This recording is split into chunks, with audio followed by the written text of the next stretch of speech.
dismissed David from the house and sent him to work in a warehouse fine in London. Mr. Murderstone and Grimby's warehouse was at the waterside, the last building at the bottom of a narrow street, curving downhill to the river. It was a decaying old house, overrun with rats and filled with dirt of 100 years. On my first morning, I met some of the other boys who I was to work with. We washed and rinsed wine bottles, rejected damaged ones, and pasted labels, fitted corks, and packed the finished bottles in casks. So, David Copperfield here describes his work at Grimby's warehouse of wine. At 12:30, Mr. Grimby knocked to me to come into his office. I went in and saw a stoutish middle-aged person with no more hair on his head than on an egg. Means Mr. Grimby is a bald man. He has no hair on his head. This is Mr. Micawber, said Mr. Grimby.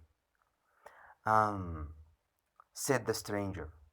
That's my name, and you are David Copperfield, the boy who is to live in my house, speaking with a flourish that outdid his shabby dress.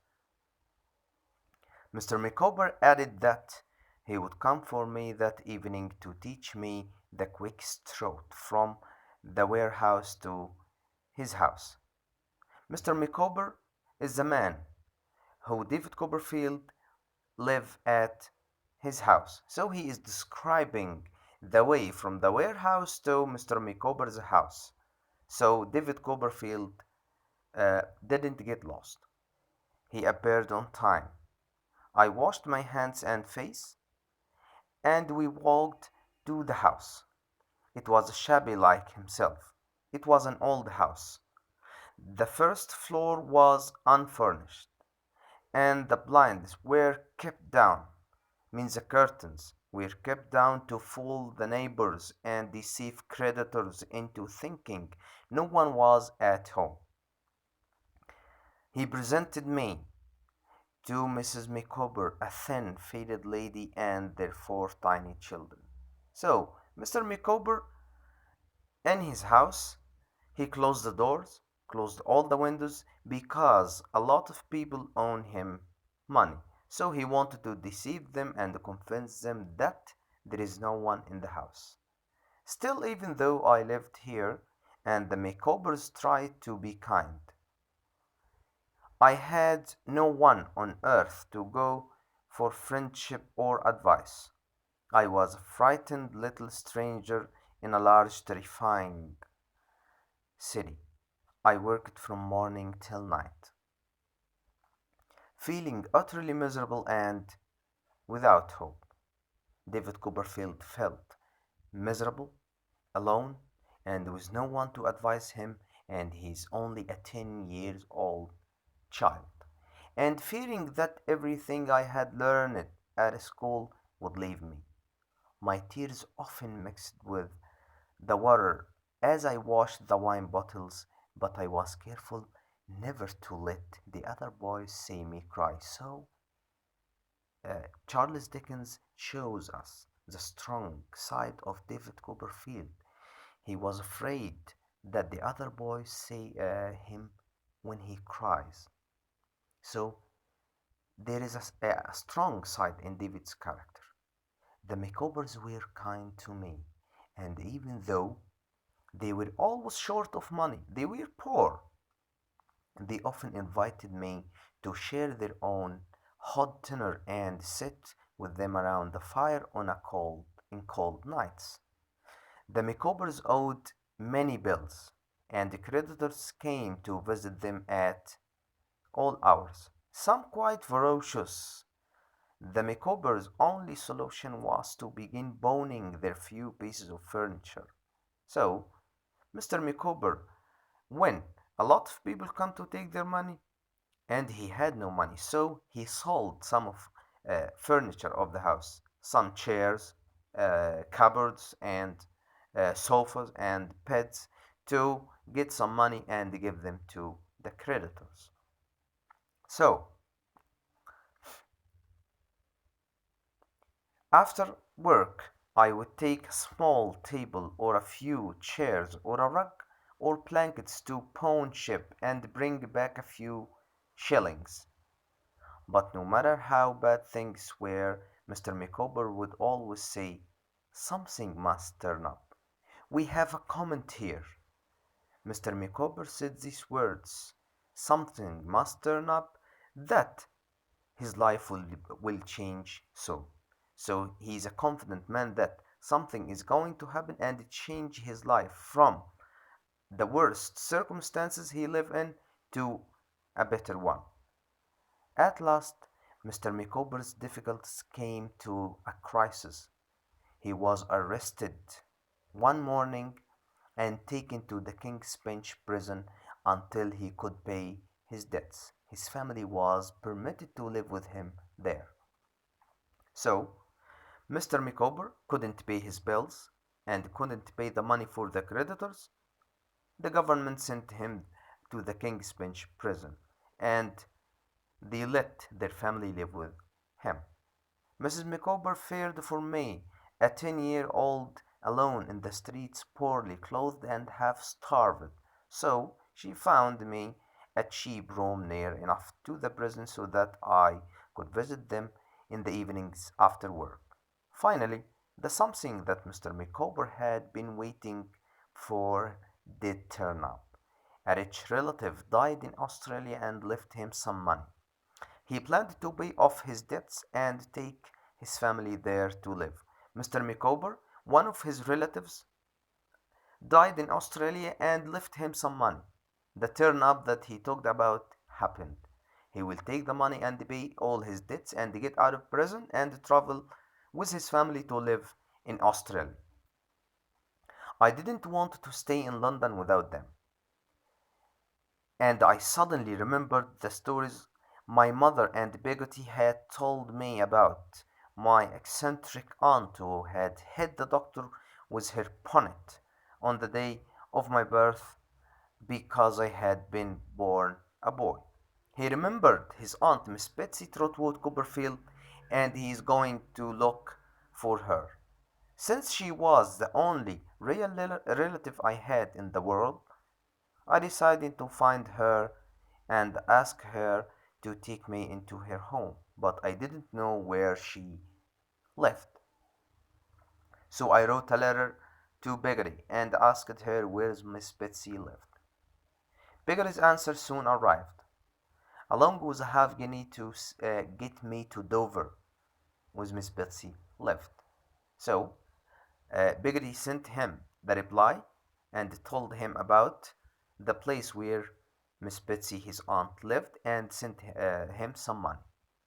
I planned to use it to hire a cart to take me and my small box of clothes there.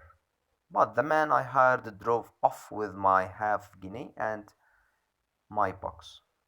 I ran after him as fast as I could, but I was left panting and crying in the mud. With only my week's pay of 5 shillings to get me to Dover, this wasn't enough to pay my fare. So I set off on foot and slept under haystacks or in the fields at night. Now, David Copperfield has no money and uh, he rented and or all he paid a lot of money for the cart and it left him away. He started to sell his clothes. At the end of 6 days, my money was all gone. I was hungry, thirsty, and worn out. My shoes no longer looked like shoes. My hair hadn't seen a comb since I left London. What a few clothes I had on my back were in rags, for I had pawned all the rest. So David Copperfield sold a lot of his clothes to get some money for it. When I stumbled exhausted into Dover, I was directed by a carriage driver to Miss Betsy Trotwood's house. It was a neat little cottage on a cliff overlooking the sea. Copperfield now reached his aunt's house. I was such a miserable sight that I was afraid to knock at the door. So I stood at the gate until I saw a tall, slim, gray-haired lady come out the door. She was carrying a gardener's gloves and a pruning knife. Go away! She cried. When she spotted me, no boys are allowed here, and she marched into the garden and stopped to dig a root. At that scene, Miss Betsy was planting in the garden when she saw David Copperfield. She didn't know him, so she told him, go away, no boys are allowed to enter here. If you please, Aunt Betsy, I said, walking up to her trembling with fear. I am your nephew, David Copperfield. Oh Lord, she cried and sat flat down on the garden path. I used to hear my dear mother speak of you before she died. I explained. I have been neglected and mistreated since then, so I ran away and came to you. I have been walking for days and days without a bed to sleep in, and but at that moment all the desperation of the past week broke loose and I began to cry hysterically. When David Copperfield started to talk to his aunt and he began to cry. He remembered all the bad things that happened to him after he get out of the house. Miss Betsy got up and in a great hurry and let me into the house. She put me on the sofa with a shawl under my head and brought me something to drink. Then she called out, Mr. Dick, please come in here. I need your advice. Mr. Dick was Miss Betsy's friend and helper and sometimes a servant. A pleasant-faced gentleman soon entered the room. He had friendly smile, but his eyes held a strange, faraway brightness. He seemed to have childish ways about him. Mr. Dick, I want some very sound advice, said Miss Betsy.